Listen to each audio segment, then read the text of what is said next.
My name is Sejal. Welcome to my spoken English class.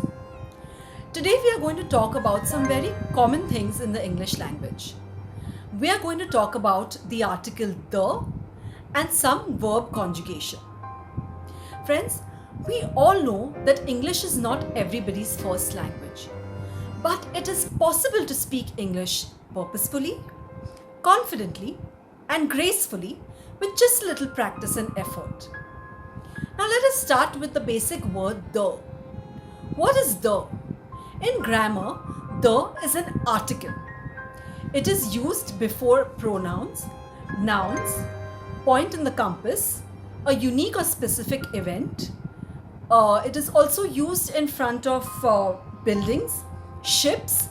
It is also used in front of a branch of endeavor or a field of study. Now, let us see some examples about the usage of the word the. The sun, the Alps, the moon, the past, the west. These are some of the common usages of the article the. Now, we are going to do a small exercise. I am going to go ahead with taking you from just usage of the word the into using it into a sentence. I'm going to read out a few sentences to you. If the answer is correct, I will put my thumb up. If the answer is wrong, I will put my thumb down and we will correct it together. Okay, so let's start with the first sentence. Earth revolves around the sun. Is it correct? No. Why not? Because earth is a noun and we need to use the article the before earth. So it will be the earth revolves around the sun. Now you may be wondering why I said the earth.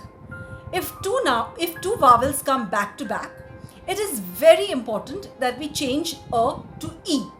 So instead of the earth, it will be the earth revolves around the sun. Moving further, we go to the next question. The rich should help the poor. Is this a right sentence? Absolutely. Because the article the is in front of both the nouns rich and poor. So the sentence is pleasing to hear and it is correct grammatically also. Moving on, we go to the next sentence. Women of this country are very brave. Is it correct? No, because we did not use the article the before women. So the correct answer is the women of this country are very brave. Now to our final question. Dog is a faithful animal. Is this correct? No. And why is that? Absolutely. Because we are supposed to say the dog is a faithful animal. We are supposed to use the article the before the noun dog.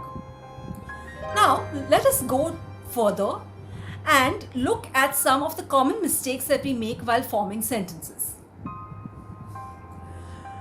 Meena cooks the food yesterday. Is this sentence correct? Absolutely not. We are talking about Meena did something in the past which was yesterday. So we cannot use the verb cooks in its present participle. We have to use it as Meena cooked food yesterday. The simplest way of changing a verb into the past is adding ed to the participle. Moving on to the next sentence. He comes to my house tomorrow. Is this correct?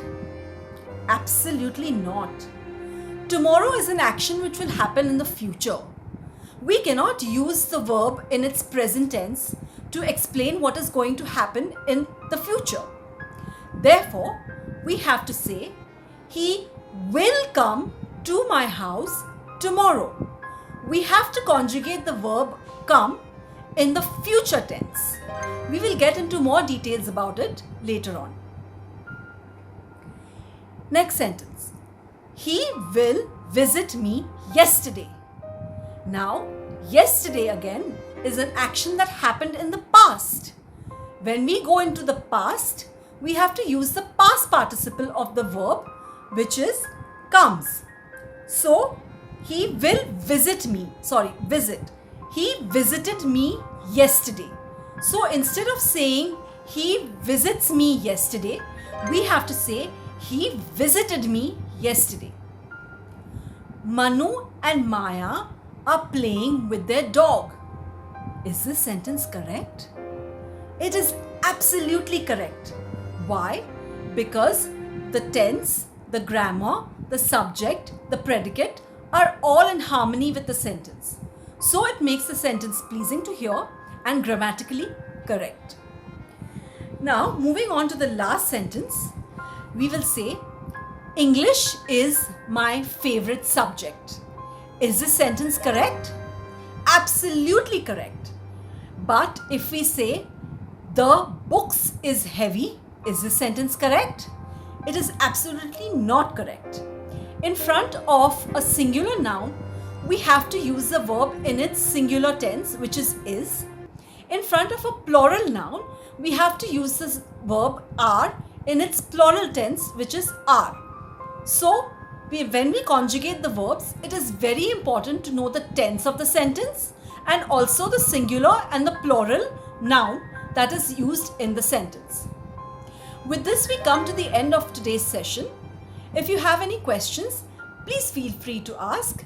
If you have any input, I will be more than happy to know it. And I hope you have a great day. Thank you.